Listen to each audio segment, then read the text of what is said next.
I have to remove my thing here. See, I have to be thinking about what I'm doing.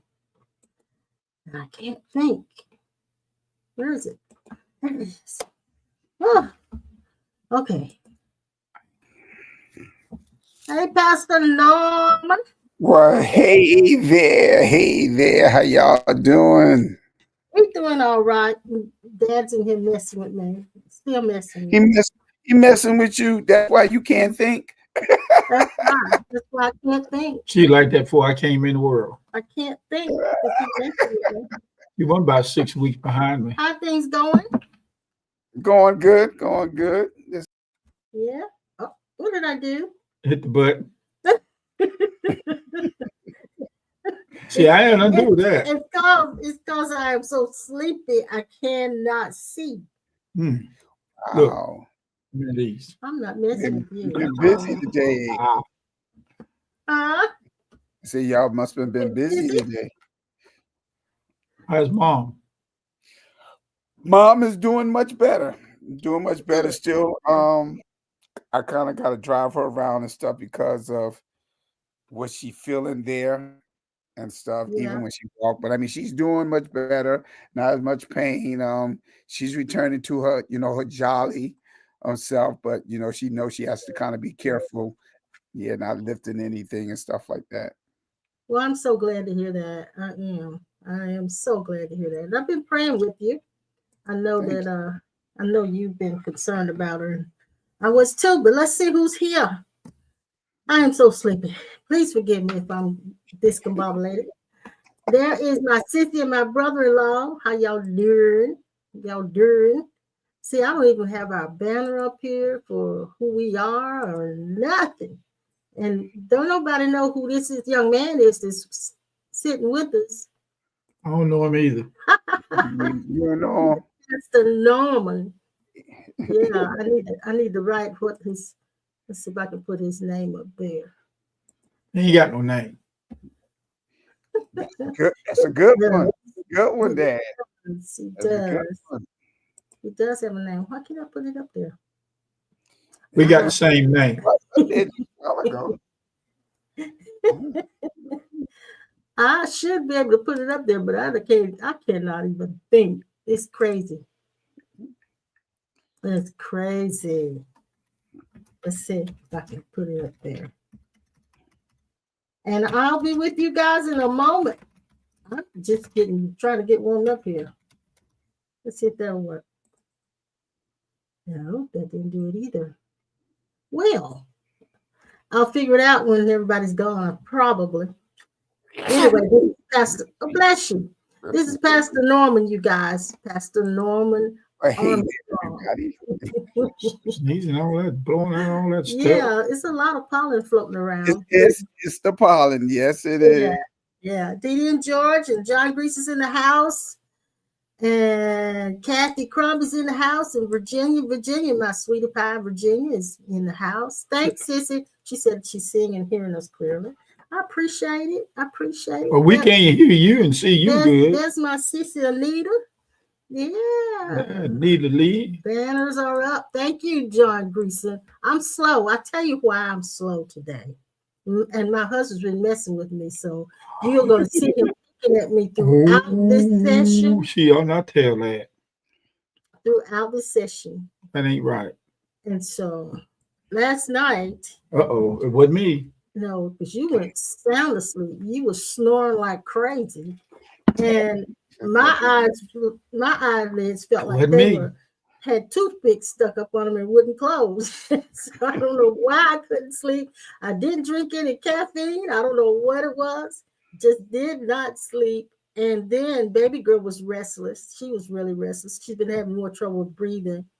And so, and I think she's got allergies because she's rubbing her paws on her eyes and stuff. So I just got up and I came downstairs and I fell asleep on one couch for a few minutes, and baby girl fell asleep on the other couch. And next thing I knew, he was coming downstairs and coming in 6 this morning. At 6 this morning. Wow. But it was 3 when I came downstairs. So I think I maybe had three 3 hours of sleep. It wouldn't. I ain't done do it. And so I haven't had a nap or anything. So I'm just kind of done. But please forgive me. Please forgive me. You're Pastor Nolan, what did you preach on Sunday? I did do that broadcast. I talked about being steadfast and unmovable. Just trying to encourage everyone once again, as many people are still yet talking about all that's going on around the world, and especially in our nation. And so just was an encouraging word on the broadcast to help everyone to kind of just to yet continue to believe and stand still and know that He is God, and everything is going to work out for all of our good. But on Sunday afternoon, we had Elder Fran to preach for us. Oh, wow. Yes, for Sunday, and she preached on the topic, "Are you dressed for the fight?" So, Okay. yes. She's a little fireball. On the whole armor of God. Yeah. Yeah, she's a little fireball. Yes, she is. Yes, she is. I love to hear her sing. Mm-hmm. Or now that's the twin sister. Oh, that's the sister. Yeah, the twin sister. Dell is the singer. Yeah, and Fran. So Fran doesn't sing at all? Now she does sing, but the one that y'all hear sing is Dell. She's the one that do all the leading of the songs. Okay. Yeah. Mm-hmm. You got something on your plate tonight besides messing with me. Okay. I wanted to start off with something that I wanted to share. Give baby girl her chicken. When I was growing up, my dad would often ask me when he come home from work. And my sister, I'm sure she remember this. Sissy will remember this. He would do this the same thing to her once in a while. He would say, "Nettie Bum," that's what he called me, Nettie Bum. "Nettie Bum, I want you to come and scratch Daddy's head." Oh my gosh.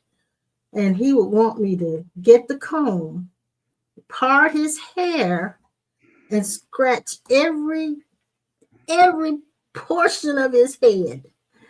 You couldn't do it quick. You had to take your time. Mm-hmm. And he wanted me to do that. And I used to hate to do that so bad.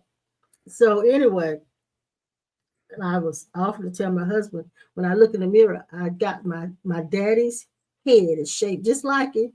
Oh, wow. And my hair is same texture, everything. So last night I was sitting on the couch, and my head, I often sweat in my head when I do work outside. And Dad used to say that too. So I got that same thing going on. So my head starts itching, and I'm sitting there and I'm going like this. And I'm digging in. And all of a sudden I had an aha moment. And I realized I'm still scratching Daddy's head. Wow. And that led me into the essence of every being. The essence of every being is the same essence, even though it's different forms. You often say same cup, same juice, different cups. Mm-hmm.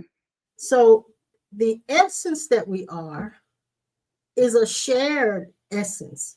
The essence that's here in these forms is the same essence that's in you, Pastor Norman, and in all of you guys listening to us. And Sissy says, yeah, she picked up where I left off. Exactly. But my head is shaped exactly like Daddy's, and my hair is just like Daddy's. So I was sitting there, and all of a sudden, I just realized I'm still scratching Daddy's head. Wow. The essence of it. And then I thought about this, baby girl, because of the things she's going through, that's kind of in the forefront of our minds. And I thought, well, I heard this while I was walking.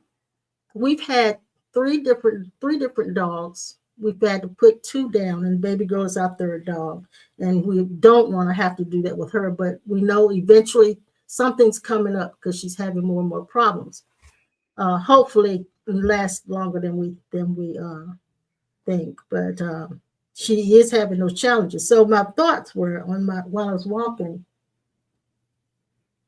we have not had 3 dogs. We've had one essence in 3 different forms. We've had one, it's been the same dog in 3 different forms. Because essence is the same. There is only the one essence. And it's in every last one of these forms that we are. Every multiple form, various forms that we are, it's the same essence. So when I see you, I am in fact looking at myself. Mm-hmm. I'm looking at myself having chosen to be in a different form. That makes sense. It makes a whole lot of sense. Yes. It might not make sense, but that is what I'm seeing. And Dad often talks about it when he says he looks at people and he can see Christ in them. Mm-hmm. And he can see Christ. And it's the same thing.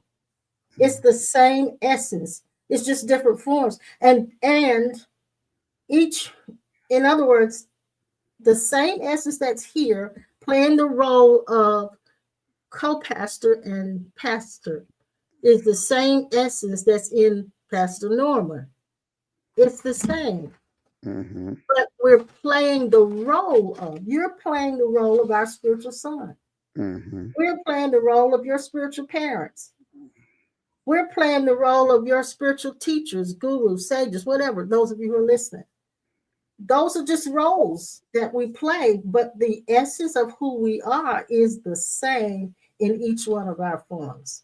Mm-hmm. And I just wanted to mention that to you, because you cannot love one another with the mind. You can't love by looking at people's personalities and liking the way they are, because they're going to do something. Ultimately, they're going to do something inevitably that you don't like. And then love doesn't exist anymore. Mm-hmm. So love is not an emotion. Love has nothing to do with they make you feel good. That's not love. That's ego having benefits and satisfaction from a relationship. That's not the same thing. Mm-hmm. So if we're going to love and be loved, which we are already, if we're going to be loved, it cannot coexist with hate. It cannot coexist with resentment. It cannot coexist with frustration and anger. Those things cannot live in the presence and the atmosphere of love itself. Mm-hmm. Now, there are times when we say we love people, but when they're out of our presence, we got a whole lot to say about them. So that's judgment, is our labeling them. That judgment is our looking at them and passing sentence. Judgment and love cannot coexist. Mm-hmm. And I'll take our 47th president, for example. I have to say this because I think there are a lot of people who are resentful at this point. Mm-hmm. They're resentful. I'm not saying you shouldn't feel what you feel. I'm not saying you should not have your own way of feeling about what's being done or not done. But I am saying there is no energy that can combat that you want to see change, mm-hmm. except love. Mm-hmm. Love is the only change catalyst. So I cannot hate my 47th president and see and emit or provide a stimulus of change. Mm-hmm. And so there are a lot of people now who are trying to use their anger and trying to use their frustration and trying to use their fear and trying to use their resentment against that president, Mm-hmm. and trying to bring about change with that energy, and it won't happen. It won't work. It won't happen. So today I sat and I said to myself, I dared say to myself, in spite of what I prefer, Mm-hmm. I said, I love my 47th president. Mm-hmm. I love Mr. Musk. And so here we go. The mind says they don't deserve that. But love and judgment cannot coexist. And Yeah. if there is no energy of love, there will not be any change. That's what's got to happen in all of us. And I heard a spiritual teacher say this today. He said, when he began to realize that we are only loving awareness, that's what we are. That's what we essentially are. We are loving awareness. Mm-hmm. When he realized that, he was sitting in a restaurant with some friends and they were having dinner. And he looked down and he saw a rug that was in the restaurant that the waiters and all had walked on, bringing food in and out of the kitchen. And it had spots on it and all of these things. And he looked down and he said, I love that rug. And his friend with him said, how can you say you love that rug? Look at it, it's disgusting. He says, well, if I don't judge that rug, I can love that rug. Mm-hmm. But if I look at that rug and I pass sentence and I pass judgment on it because it's got spots, then I cannot love it. Mm-hmm. That makes sense. Makes a whole lot of sense. Especially when you gave the metaphor concerning essence, where you have the same juice but the different glasses and cups or whatever, various shapes, colors, and size. So that makes sense in the world. As you were sharing that, I thought about the scripture where it said, "Love casts out all fear." Yeah. And as he was making reference to our 47th president, remember last week I had mentioned that there will not be a change because if we will keep feeding pretty That's much that force or that entity yes. or whatever you want to call it, by keep Yes. saying what we're saying in reference to him. And so as Mm-hmm. you were talking, I had an impression we never considered the fact of his background in the environment that he came out of, which basically what we have heard from the writings of his niece and other Mm-hmm. family members. I think his father was very, very hard on him. He could have came out of an environment where he was not experienced as a little boy the love that he desired, and so he had to compensate for that. Mm-hmm. Um, and because I've been sharing a lot about how when Jesus made a statement concerning you cannot serve two masters, you would hate the one and love the other. You cannot serve God and mammon. And a lot of people really don't understand what mammon is. We just say money, but it's the personification of wealth and riches, which means we're giving it an identity, or we're making it a force that Yes. we are Yes. worshiping or serving. And so with him, that could have been the road he taken, that hard exterior, that stubbornness, and so forth and so on, because he had to compensate or protect the boy within that felt like he Yeah. was not Yeah. being loved or even know what love really is, and so Yeah. he's acting Yeah. out. So what we do know is that his life environment, his uh, atmosphere that he grew up in, the people he was around, all of the things he experienced, shaped and conditioned him into what he is now. Do we love him? Do we have to love him? Let me say it like this: do I have to understand him to love him? No, No, because love doesn't have a because. that's right. No It stipulation. doesn't have a because. So he doesn't have to change nor do I have to find a reason, even though what you're saying is absolutely true, Pastor Norman. I don't really have to find a reason to love him.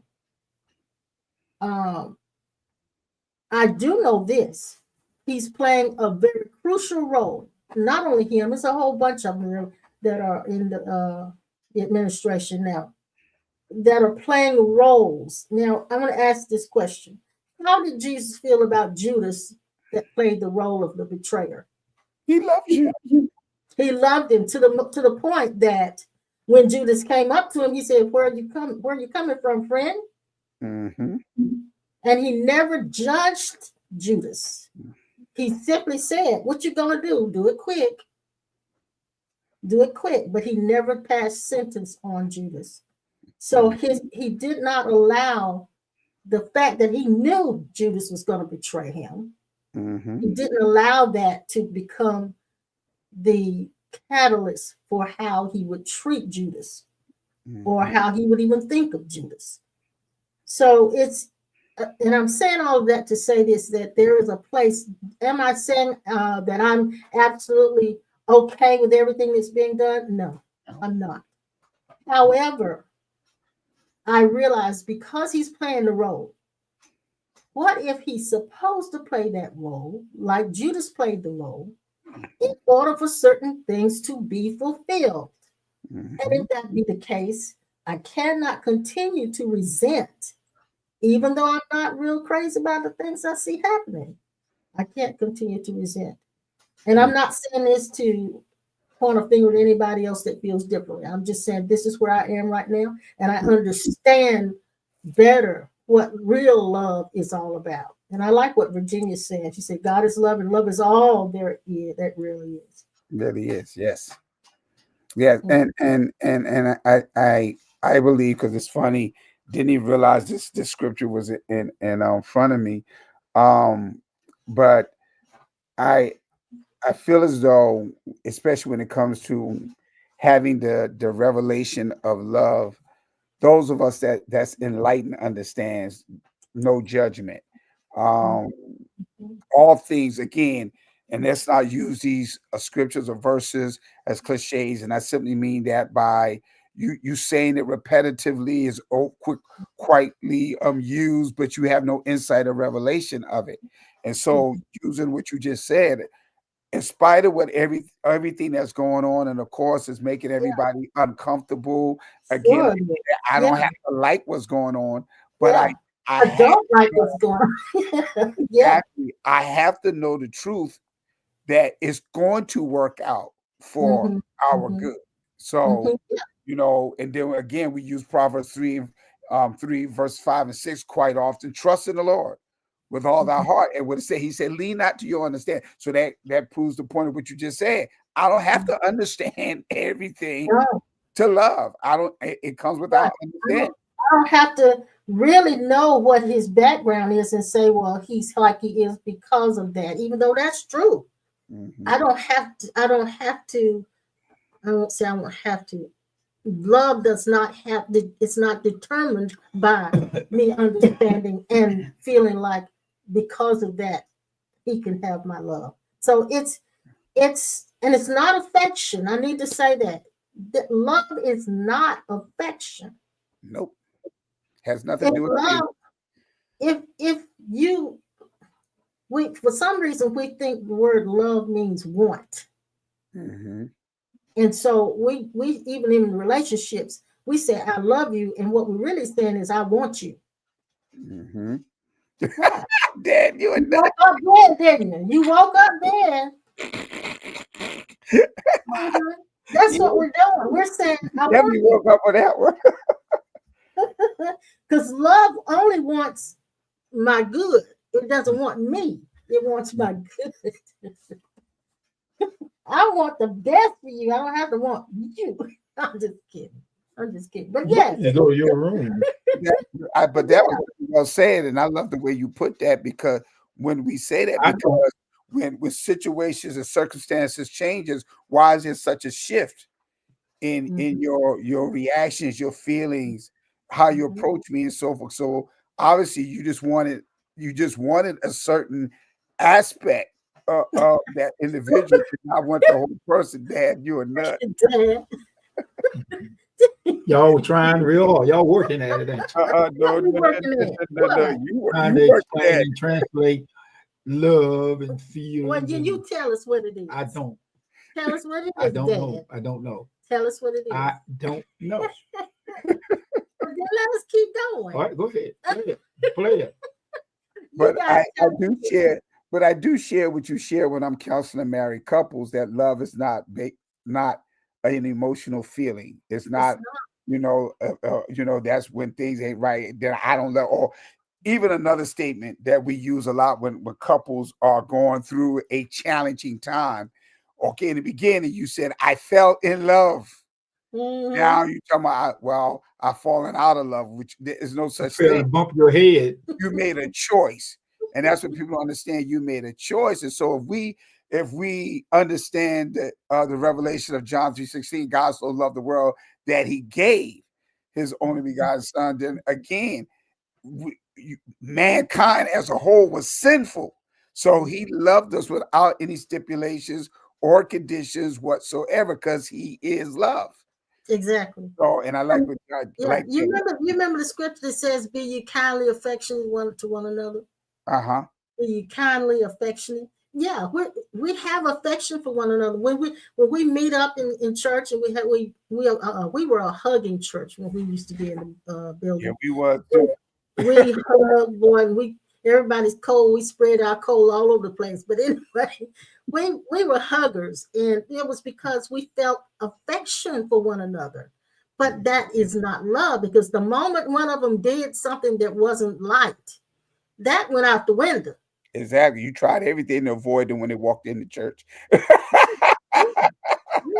And preachers sometimes preached on them. they call it stepping on people's toes, that kind of stuff. So it is not an emotion. Love is not an emotion. It is not ooey gooey.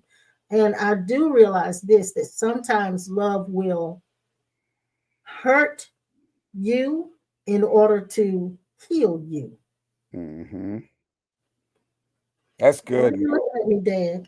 Yeah. She preaching tonight. Dad don't think so. Look at him. Are you judging me? I'm listening. You listening? What you think about? What you hear? I'm just listening. But I want you to expound on that even the more. Even the who? Even the more. Even the more. On what? The more. What she just said.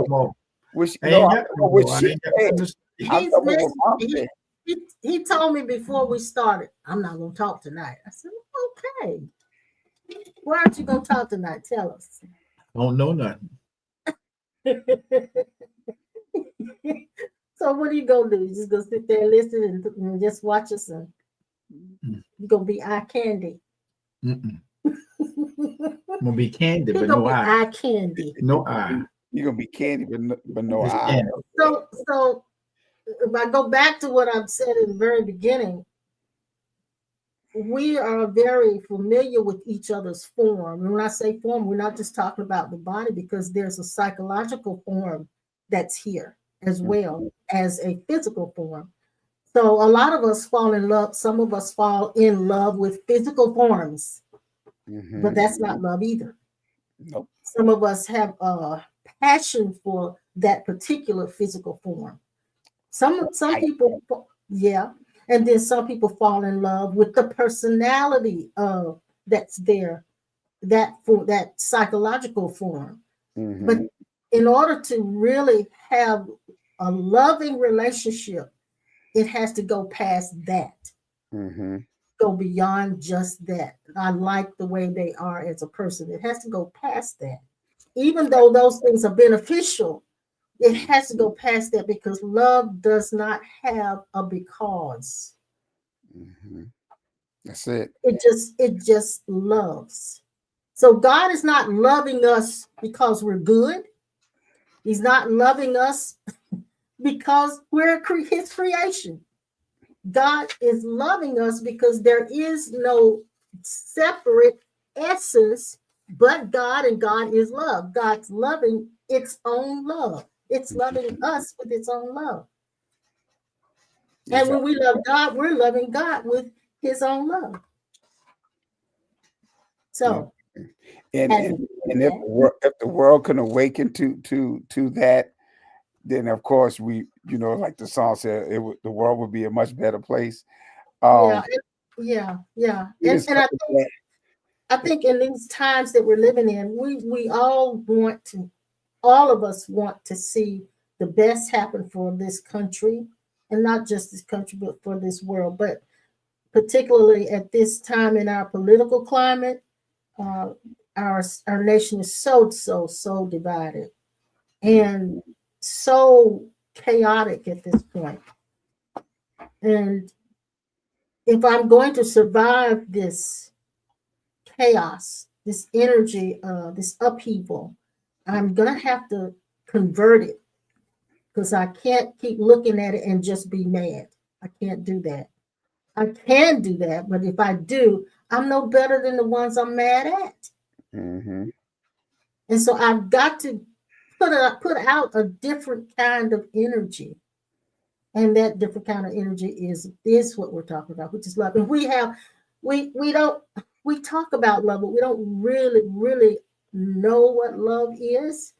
We're finding out in degrees what love is. And Dad's got that book. You got that book. So remember what he said in there about he sees himself? That's what you want to read? Mm-hmm. You don't want to read it. Yeah. You want me to read it? Okay. He's going to be like that today, I see. It says, whoever knows their self knows their Lord. He also said, I knew my Lord through my Lord. Mm-hmm. You are not you, but you are him, and there is no you. It's not that he enters into you, or that you enter into him, or that he comes out of you, or that you come out of him. That doesn't mean that you have being and you are qualified by this.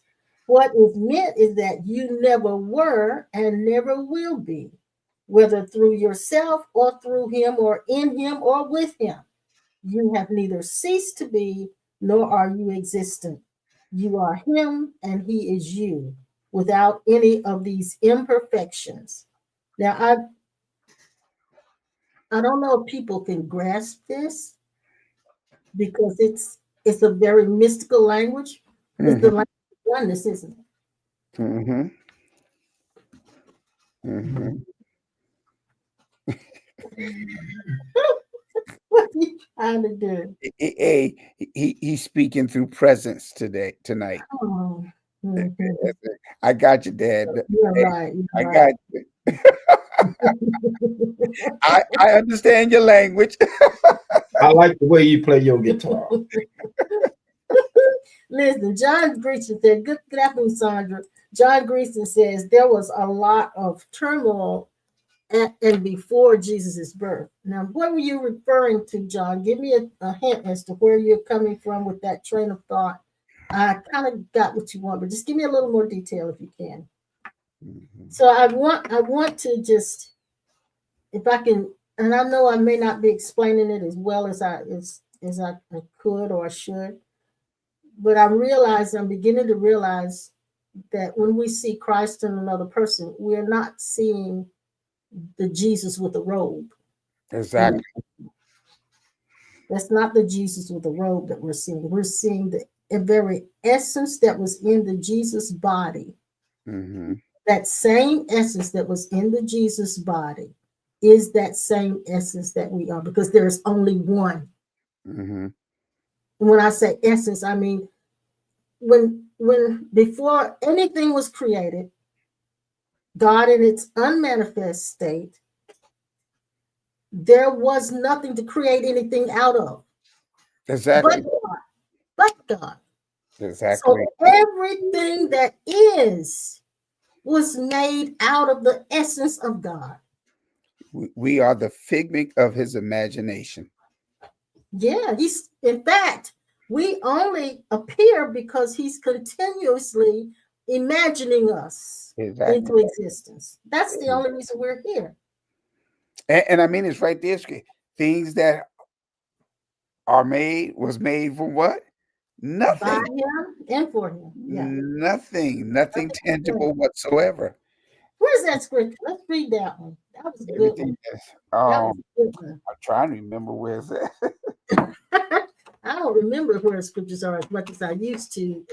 When I used to study it a lot, I would be able to say, yeah, we're right there. But yeah, but I remember that scripture that all things were made by him and for him, and without him there was not anything made. Let me see if I can Not anything. And there's another scripture that talks about by him, meaning by Christ, all things consist. That means all not exist, but consist. I mean, they are held together by the essence of Christ. Did you find it? You can. I was looking at the one in Hebrew, but the one you gave is somewhere else. You guys out there, if you know where it is, you let us know where it's at.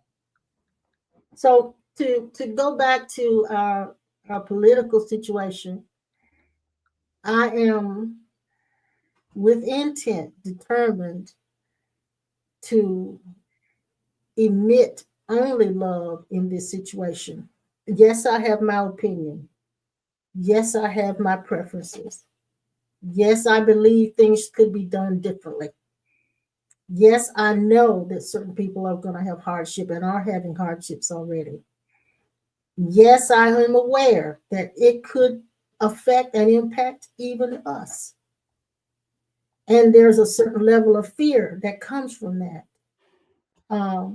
However, I know that I cannot live in that dimension of fear. I cannot live in that dimension of fear. I cannot live in that dimension of resentment. I cannot live in that dimension of frustration, not knowing, uncertainty.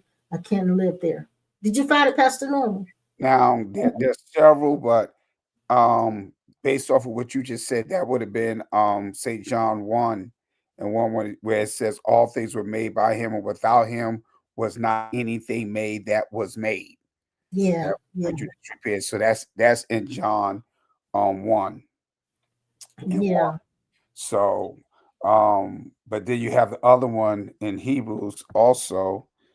Um that's what I said. It's several of them. yeah. Well, while you're finding that, let me say this. When I say that I realized when I was scratching my head that I'm still scratching my daddy's head, I realized that the essence of my dad has not actually gone. That was in that body when the skin and the bones and the organs are all gone, the essence that was there in that body still is present and still is here. And that, so for anybody that's had a loved one that's crossed over, they aren't really gone. They're not gone. What's gone is the forms that they inhabited, that they used to animate in this world. That's what's gone. But they're not gone.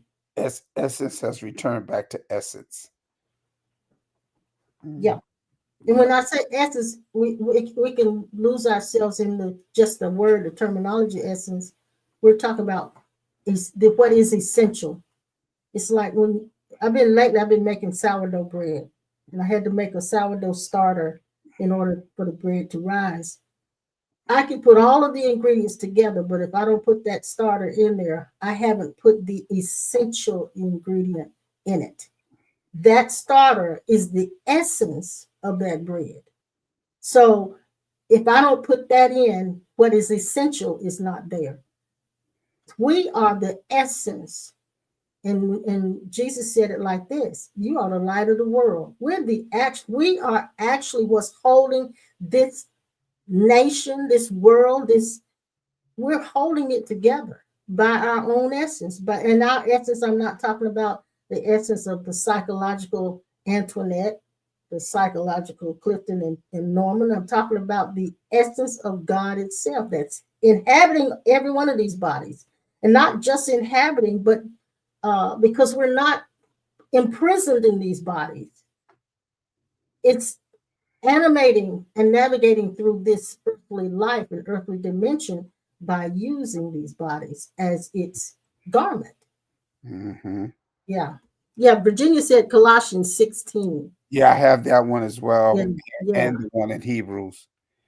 Colossians 1. Yeah. Yeah. And The one in 16. Hebrews says, "Through faith we understand that the worlds were framed by the word of God, so that things which are seen were not made of things which do appear." And Exactly. right, Exactly. and then the one in Colossians, it states, beginning at verse 15, "Who is the image of the invisible God, the firstborn of every creature? For by him were all things created, that are in heaven and that are in earth, visible and invisible, whether Mm. they be thrones or dominions or principalities or powers. All things were created by him and for him. And Yeah. he is before all things, and by him all things consist." Consists, held together. Yeah. The consistency, that's holding everything together. Mm-hmm. When I think about it like that, I realize that we're going to be okay. Dad and I have been getting some great miracles, haven't we? Some really, man, I can't even begin to say. I was talking to our friend Robert Mann today on the phone, and he was saying, he was making an affirmation that we got all the money we need, and I said, yeah, that's true. I said, but we don't always need money. Exactly. Yeah, Exactly. we don't always need money. And Dad and I have been having some tremendous miracles just of late, and I hesitate to say because I don't want it to stop. But Now you sound like me now, because I I'm I'm actually experiencing the same thing. yeah, I just have not said much. And let me explain why.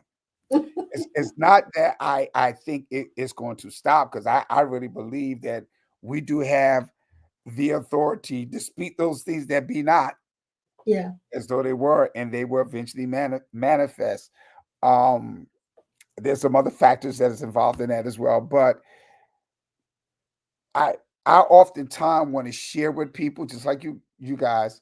I want to share with people when God has just came out of nowhere, and I just had a lot of this happen recently. Just came out of nowhere and blessed me to the point that my mind is blown. no, I and know. and I haven't said anything, but there'll be times where, like when I'm ministering to my congregation, and I just want to encourage them. Guys, I'm telling you now, y'all been saying trust in the Lord with all, but do you understand what you really a declaration you're making, or are you just using it as a cliche? It Right. has to mean something. It has to come from a place within you of knowing what I'm No, saying is true, and it's going to become my reality. And yeah, so, or it's already my reality.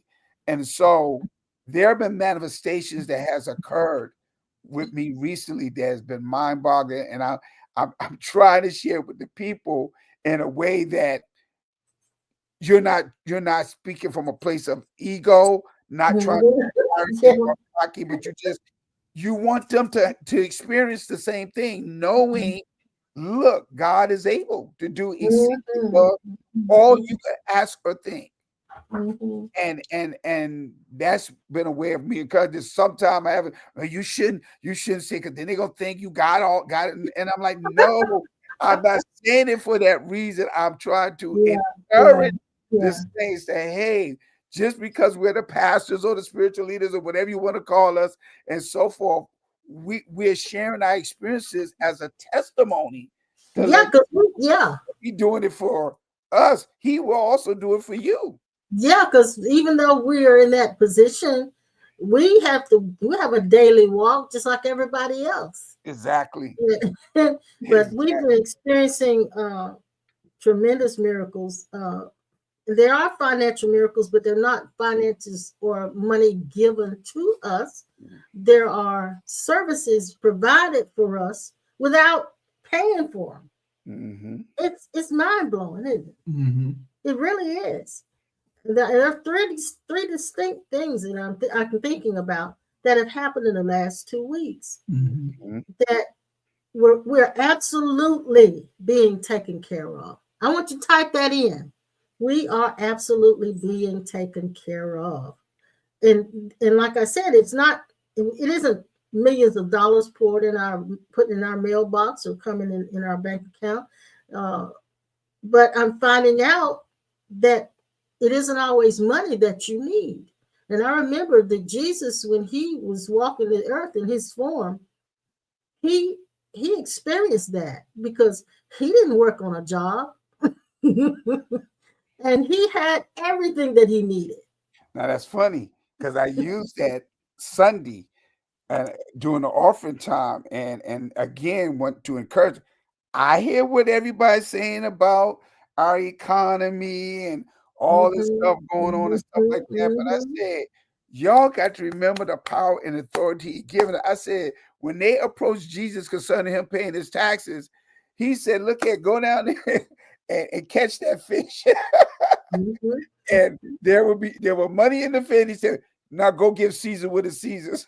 Give to the Lord mhm, what is his. mhm, And so, mhm. and that's why I want people to understand. See, there has to be a shift in it, and just for the sake of understanding, because I know we're not just focused on church and No, we're Christian, not. whatever, but for the sake of understanding, and I feel this within me, there has to be a shift of how we're delivering. Thus Mhm. saith the Lord. I'll put it that way. There Yeah, has to be a yeah. shift because when we think of preaching, we're thinking of forcefully declaring and speaking words over the congregation to the point that they get excited. Yeah. And that's not the essence nor the purpose of us gathering or speaking with us at the Lord. The word has to take root within you, or it needs to awaken something in you. So we do thank God for the inspiration, but what we need more is the revelation of what we Yeah, hearing or studying, because it's yeah. much more than what we even could really imagine. And remember what I said the revelation was he revealed this to me about the revelation. Whenever we receive revelation, it is us getting our divine memory back. Exactly. Exactly. And Our some divine of them memory. had those experiences. And but we would say, we would use what's the word I'm looking for? Deja vu. Mm-hmm. I heard that before. I've been here before. But that's you actually getting your memory back. It had already happened before. Mm-hmm. Mm-hmm. Mm-hmm. Mm-hmm. And then you made me think of the scripture that says he was the lamb slain before the foundation of the world. So before he inhabited a body, he went through the whole thing before he knew it was going to happen. Now, So so when he said it to Peter, he said it because he knew it was going to happen. mhm. And so just by you saying what you just said, immediately somehow within us, even in our thoughts, if he was slain before the foundation of the world, then that means all of this actually happened before it in God's mind, it had That's all it. occurred. That's it. It's Mhm. all in the mind of God, and we're actually, it says we live, move, and have our being. We're in God, living, moving, and having our being. We're in the mind of God. That's all of this stuff is what God is thinking, God is imagining. Ooh, and I just had a crazy thought. I just had a crazy thought just now. Could it be possible when we make reference to universe that we actually try to describe the mind of God? Yeah. Yeah. Mm. Ooh, I just got goosebumps Mhm. right So now. you just had your divine memory come back just a little bit more. You saw what you are in your own divinity. And that I think if we could stay in that mind, I'm gonna say that mind, if we could dare to live in this mansion, in my father's house of many mansions, if we could dare to live in this dimension, this mansion, we would find that we are being taken care of. and a lot of the fear that we have would dissipate. It wouldn't, the thought would come through, but these aren't even our thoughts. These aren't even our thoughts. The mind is, and we heard this earlier today, the mind is having a conversation with itself in our head. It makes us feel like we're two people. Oh, yes, yes, yes. Like there's a me that it's talking to, and there's not a me that it's talking to. It's having a conversation with itself. I'm simply here listening to it and seeing it. Oh, I'm witnessing. I'm the witness of it, but I am not it. I know I experience that quite often.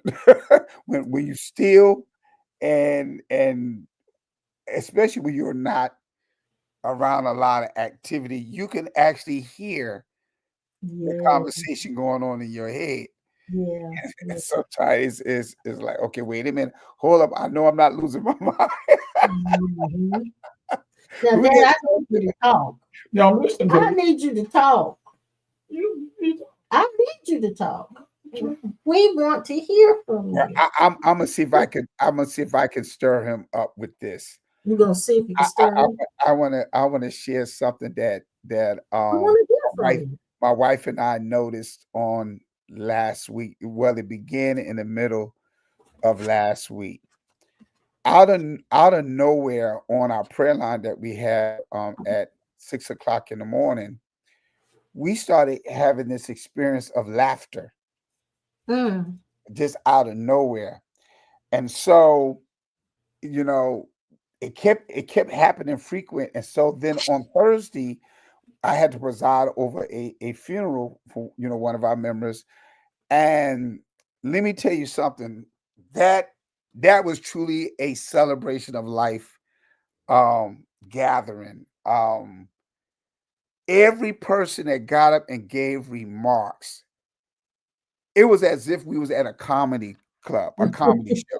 that's They the best had kind. us roll. I mean, we were cracking up. We was laughing so hard until we was in tears. It was all making reference once again to the person who had Mhm, transitioned. mhm.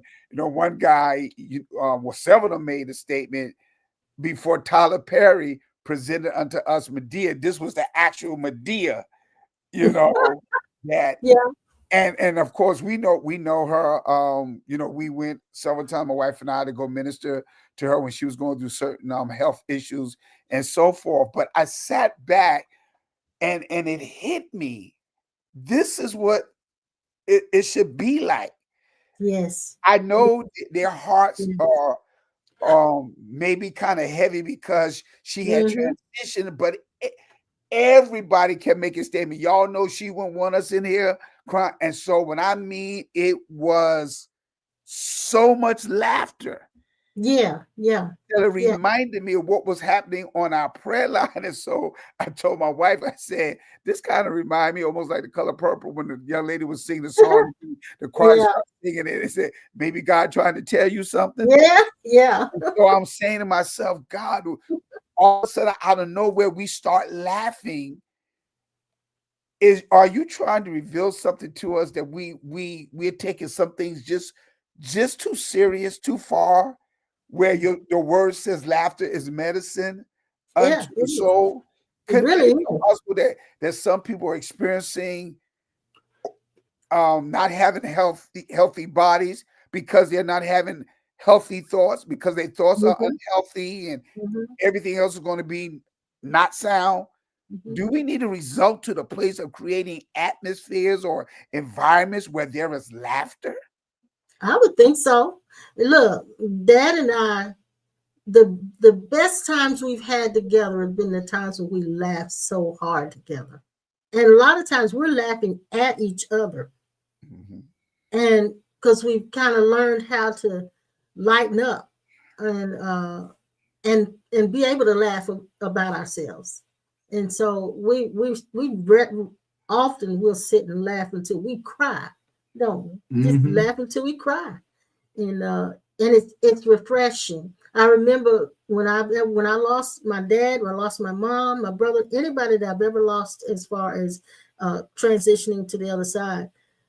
I only handled the grief well when I was remembering the things that they did that were good and the things they did were funny. Exactly. Then I did not have the sadness.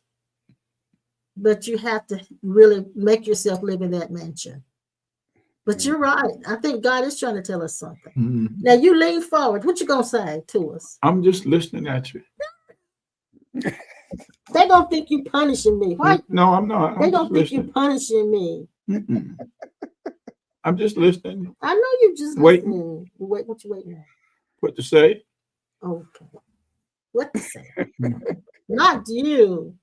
You don't ever run out of words. I was Right. gonna say something, but I ain't gonna start him up. I ain't gonna say. He never runs out of words. He knows that. You trying to punish me. You trying to punish me. No. No. No. He said no.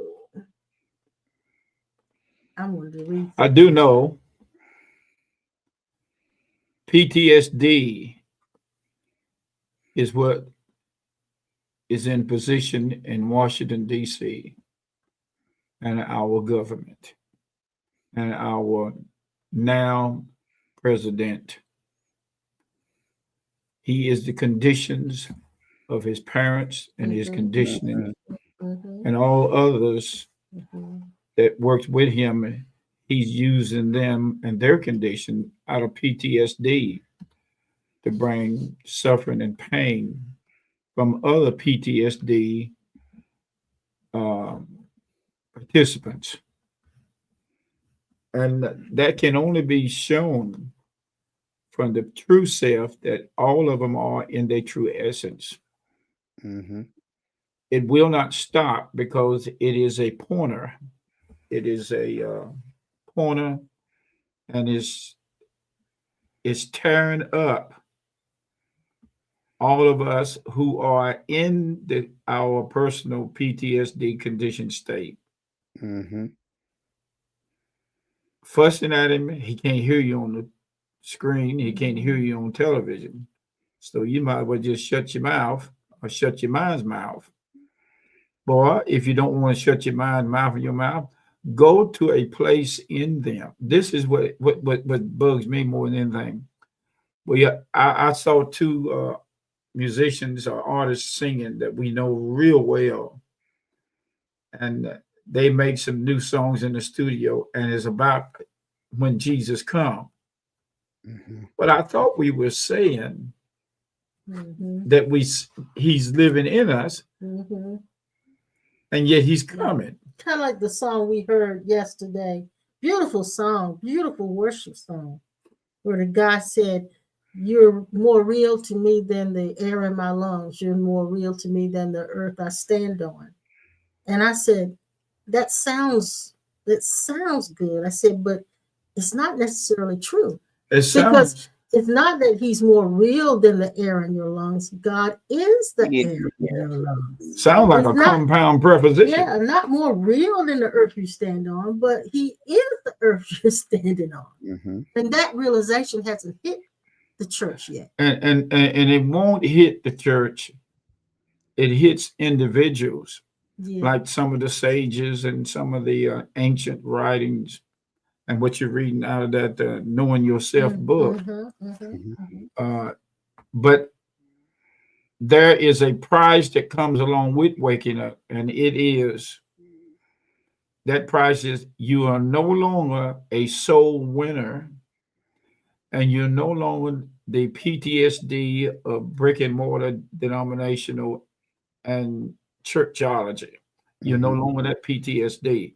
Once you wake up, Why do you call that the PTSD? because it is a condition that is post what the PTSD means. Definition. Post-traumatic It's stress disorder. post traumatic stress or post traumatic Traumatic traumatic stress post traumatic. traumatic. He do that on purpose now. Post traumatic Stress disorder. Stress disorder. We got it. Go ahead. and it comes from the environment of being in this post traumatic world. Traumatic, yeah. Those that are saved only in a portion of that definition that they call being saved. But being saved actually means being freed from post-traumatic identity of separation and division amongst us. Now, we can switch back and forth. It's true. And Jesus did that. He was born and married. His father was God. And then he jumped back over there to when he was a boy. At a certain time, at age, he went into the temple. That's separation. But he still did not slip back into the fullness of post-traumatic identity, finding out who he was. He found out who he was so strong that he could take loaves of bread and fish and feed 4,000 and 5,000 people. And that was coming out of him. That was his self that was being fed to himself, 4,000, 5,000 people. But the one that killed him was just like the ones that in our government that are killing people all over the continent with their judgments of this is what I want, this is the rule I make, and I could care less. I could the hell with everybody else but them. It's the role they're playing. Yeah. And that's the PTSD sickness that our government is under. And I know that in the PTSD sickness, that the only thing that would wake them up is the same thing that happened to Pontius Pilate's wife, that in her dream, she suffered many things because she found out who Jesus really was. And in that, she found out who she really was. And that sets her straight and freed her from PTSD. Yeah, so that's well said. And so that tells me this. You know, if we're going to be religious, if we're going to go back to scriptures and all that, it tells us to pray for our president. I'm not going to pray for him in the sense that I'm affectionately feeling toward him, but I can pray, God, wake him up. That's Exactly. Wake him up. Bring the circumstances together that's going to help him to see not what I want to happen, but what needs to be seen for his sake, not for my sake, but for his sake. Then that's where the love comes in. I can't pray for him because I want that to happen for me. Exactly. You're really praying for your conditioned self to be involved or uninvolved in the so trauma. I can legitimately say, God, wake him up. Wake him up. You have to do to wake him up. And at the same time, wake me up if I'm sleeping in any area. Wake me up in that as well. If you're going down through the middle path and you're looking to your right and to your left, once in a while you're going to slip up and go back to the right or left. But the right and left side is an indicator that you are out of awareness of your true identity. Staying in the middle path is you actually coming to a place where you can look at it and know all the reactions, all of the shortcomings and all the faults and mistakes and errors and imperfections on the left and right side. The left and right side may not ever come over into the middle path because the middle path is actually, I remember when we was playing on a place over in Winston called Red Hill, we seen it rain and the dust, the red mud, the red dirt clay. Like, it was red and clay. it was, but the soft red dirt had to be washed out first, and it made a middle path down the middle of the rest of the dirt. But it had to cut through that in order for that path to be made. That's it. The path that Jesus set forth is the path that we set forth for all men. Now, ain't no nuisance getting mad, but now we know you're free to get mad, but that's not you. Now, you tell somebody, you can actually tell somebody, I know what Jesus is, and I tell them that all the time. I know where he lives. I know what house he lives in, and I know where he lives in as far as you. You're not going to tell me Jesus doesn't come back. He never left. I mean, I can tell them that, but they're not. They oppose PTSD is not going to give in that easy. What PTSD will do would make you think that you miss God and that you are totally out of place because you don't keep up with the scriptures. Dad, I thought about something you just said. If people was more aware that he never left,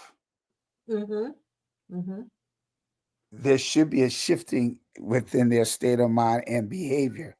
But because they are in the mindset of him coming back, let me play a while I'm waiting for his return. Uh-huh. You get what I'm saying? So just like if I knew my mom and dad was in the house, I'm gonna be the best son I could possibly be. I'm not gonna do nothing wrong. I'm not gonna act up, nothing. But if I'm thinking my mom and dad is coming, all right, I'm not in their presence in my mind, then I act up. I do things I know I'm not supposed to be doing. So that kind of remind me of in the mind of separation. In the mind of separation, we do a lot of things. Exactly. So that brings me to the scripture, Proverbs 29, verse 18, where it says, where there is no revelation of God and his word, and I like to include ourselves, we cast off restraints and run wild. There you go. The revelation of the middle path is what causes you to your insight and revelation to be enhanced, because you can look at the right and left side and stay in the middle path if you choose to, or you can look at the left and right side and veer over by the attention that it gives you, and you say, well, I'm standing is clear and pure, but over there on the other side, it needs some work done on it. And I'm not really saved completely yet. I'm in the process of it. Well, you go processing, you're gonna get PTSD. But if you stay out of the processing, the middleman processing and become the stay as the middleman without processing, what I'm trying to say, you will look at it for what it is, its values, and no judgment. But you're gonna find out that the left and right side has a personal judgment, because it's over on the other side of the middle path on the right, and it's over on the left side on the left, and it's constantly sending out information. You're out of place. You're not in line. You're not agreeing with everybody, and that everybody that it talks to is talking to its out of agreement selves. Yes. Now I know our time is up. Dad, thank you for coming in at the end. Oh yeah. I had to beg you to come in, but anyway, I had to beg you. You don't have to beg me. I had to beg you to come in and talk to us. Anyway, let me read this right quick, and we're going to take off in a minute. He says, he was described, he's talking about God in this book. He says, he was described as every day in a different configuration, when there was no thing other than him. That's so good. And he is now as he has always been, since in reality, what is other than him has no being. Just as in eternity, without beginning and timelessness, he was every day in a different configuration when no thing existed. So he is now as he has always been, although there is no thing or day, just as there has been from all eternity, no thing or day. So when you know yourself in this way, without attributing any opposite, any like, any equal or associate to God, then you really know yourself. Oh, that's so good. That's good. That's good. Good stuff. Good stuff. Good stuff. I know who I am. Huh? I said that's the icing on the cake. Yeah, man, that's good stuff. I know who I am. He's every day taking a different configuration. What did you say? God is every day taking a different configuration. That's right. You said everything right there. That's it. I know who you are. I know who you are. You do. That's what he always tells me. I know who you are. I know who I know who you are. I know who you be. I know who you be. I know who you ain't be. Who that? Who I ain't be. You ain't be who mess with me. He ain't be. Ain't me. And you must be open. Are you open? That's what I give it. Must be too much. I do not mess with opium. If I may be, you open.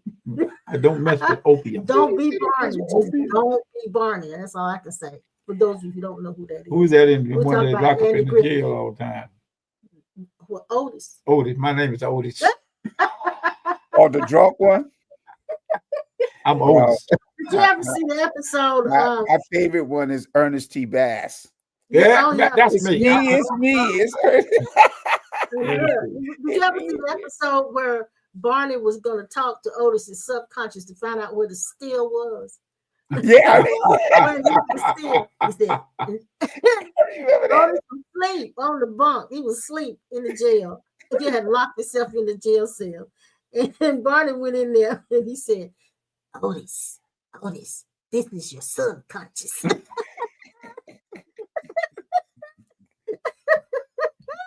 That make me go to watch that. I'll go watch that. That's what I was thinking the same thing. I'm gonna go. Listen, guys, we're gonna take off here. We'll be back. This is laughter. It's good. It's good medicine. Good medicine. We'll be back on Sunday. Pastor Norman will be back. And Miss Jill, you be safe out there on your conference. She said she's in another city at a conference. And so we see you, Jill. Thank you for popping in, darling. And thank you guys for sticking with us for the whole hour and 12 minutes. We'll see you on Sunday. Go and be blessed. See you on the turnaround. Y'all have a great one.